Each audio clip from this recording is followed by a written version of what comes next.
X-Men are back, baby. Hopefully with the success of X-Men 97, the arrival of Deadpool 3, and Marvel vs. Capcom coming back, we are finally entering a new era of X-Men being the dominant force that they used to be. So back in the 90s, the X-Men were the unstoppable force of the comic book world. Before the whole world cared about the Avengers, everyone knew about Professor X's merry band of mutants. In fact, you could not escape them. Comic book fans had a near infinite selection of X books coming out every month. Or, if reading really wasn't your style, the X-Men also had one of the most iconic superhero cartoons coming out at the time.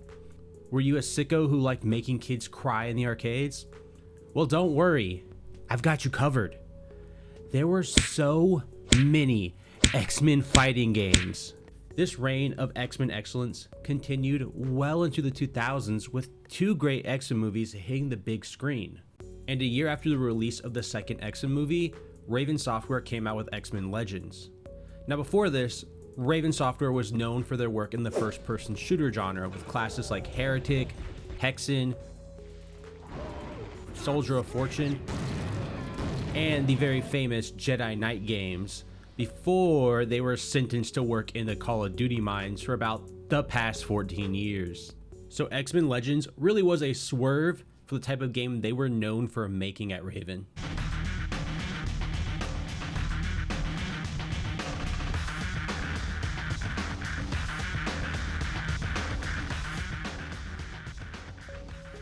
The story of X-Men Legends is a standard X-Men story for its time. The X-Men live in a world that hates and fears them, but they're still going to do their best to protect it. The game starts with a cutscene showing a newscast that's stirring up phobia of mutants, then cuts to a mutant in New York being apprehended by anti-mutant forces. I'm not a mutant! I swear I'm not! Blob, grab the girl and get out of here! Get out of my way! Come here, you! Mind if I cut in? After that, Allison becomes the character the players control while exploring the X-Mansion. She is the blank slate through which players can learn about the world of X-Men, and you'll get to watch her grow from a scared kid Stop! Stop fighting! Stop it right now! Stop! Stop! to a fully fledged X-Men. Where are you? You had me scared there. Hey, what's to worry? I'm an X-Man, remember? Now while Allison trains, the X-Men visit different locales while chasing the Brotherhood and stopping General Kincaid's anti-mutant force of the GRSO.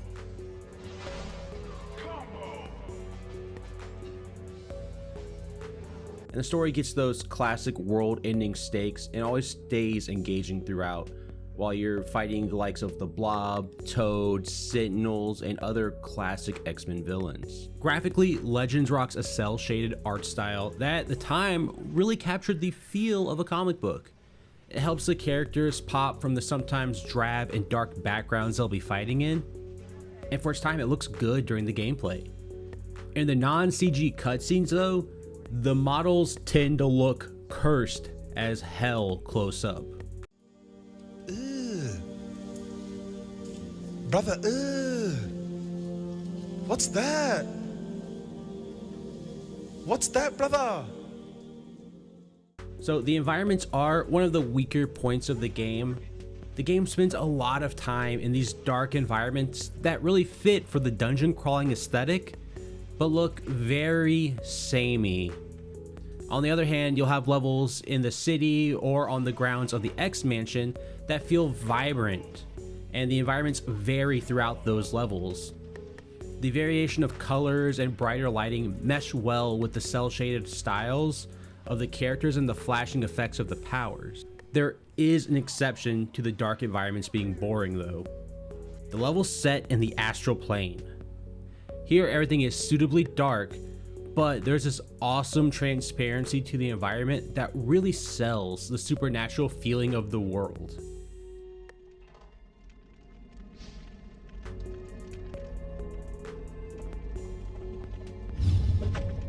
X-Men Legends plays like an isometric dungeon crawling RPG beat 'em up.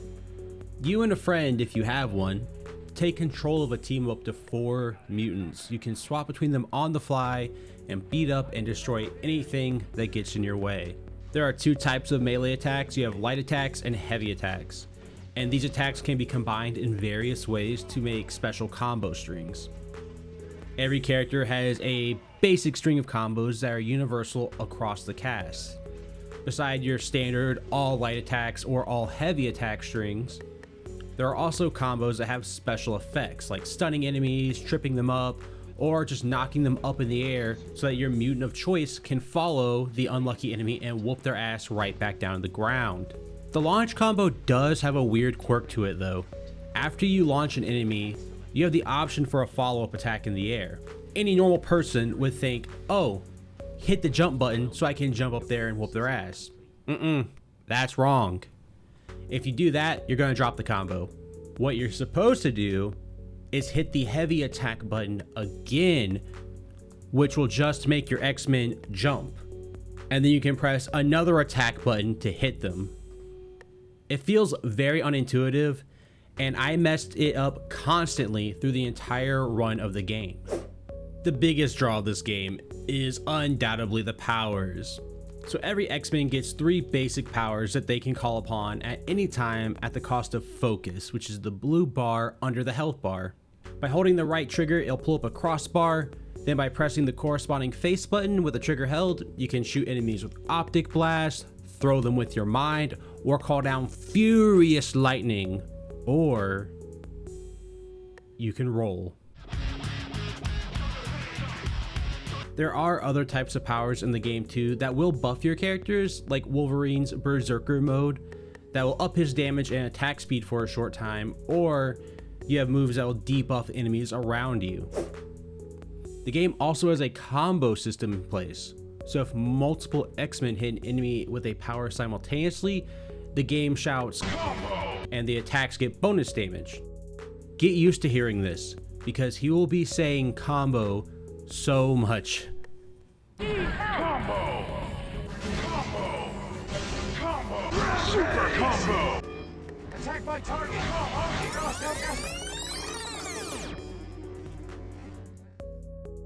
Ultra combo! And then once a character gets to level 15, they get access to their 4th power. This is known as the extreme ability.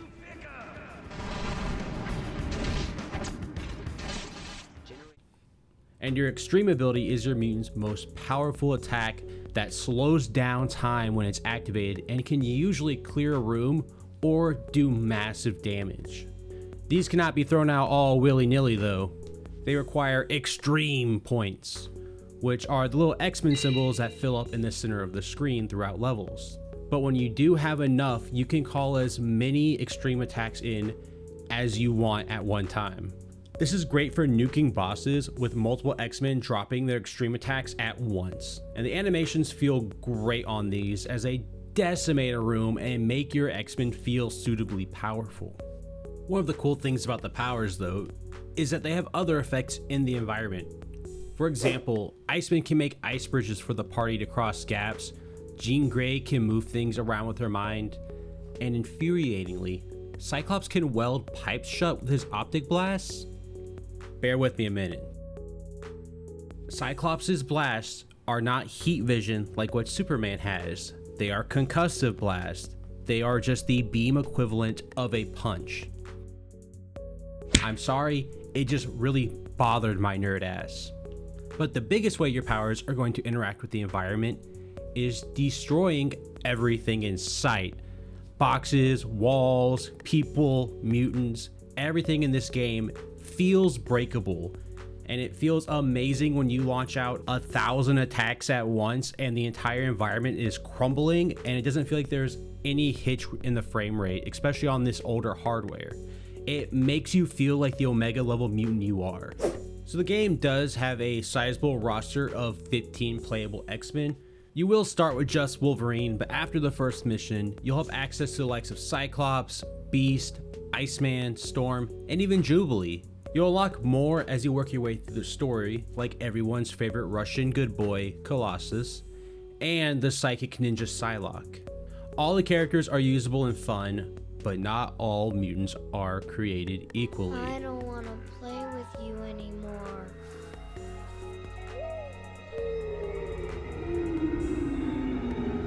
Some have room clearing normal specials like Storm and her lightning attacks, while others have powers more akin to Beast's Roll and the ever lame and useless throw 3 projectiles in a fan shape attack. Now let me give you an example of how all this comes together. Storm's lightning can hit anywhere on screen, and it can be upgraded to chain to other enemies. She also has a passive that increases her combo damage. Combine that with Jean Grey, who has an AoE attack that can debuff multiple enemies around her, and while they're debuffed, every time they're hit by another power, it counts as a combo. So using this combo, I can clear droves of enemies most times before I can even see them.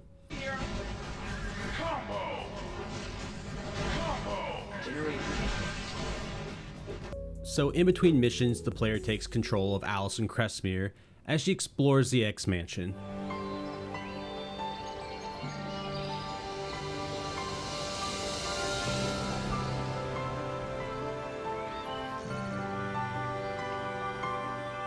Now while you're here, you can freely roam the mansion and the grounds, go into other X-Men's rooms, and learn about them.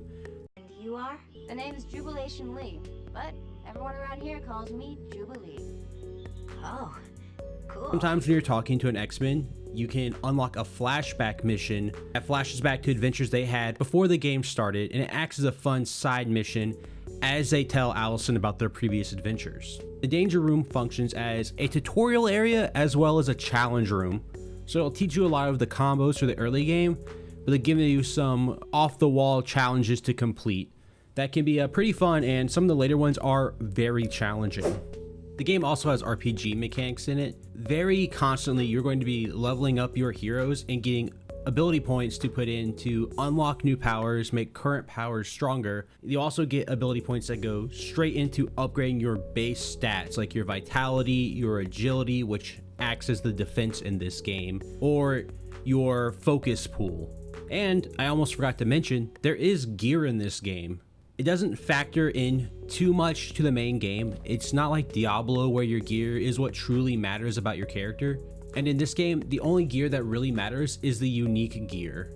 All of them are references to other X-Men characters like Kitty Pryde or Caliban, for example.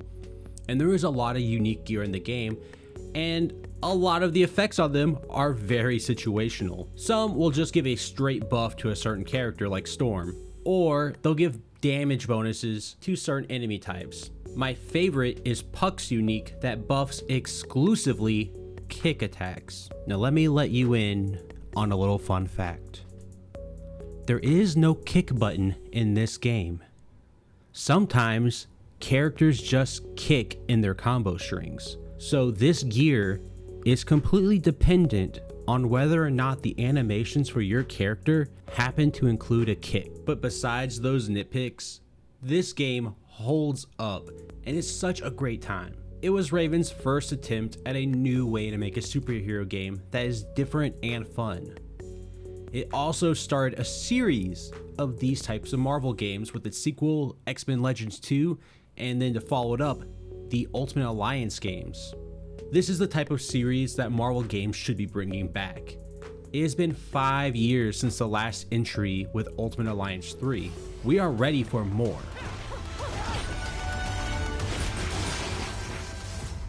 So if you stuck around this far, thank you so much for watching. If you enjoyed the video, please leave a like and consider subscribing and hitting that bell to hear more of my dumb video game opinions. Did you play this game back in the day? Let me know what you thought about it, or if you have any co-op memories of this series down in the comments.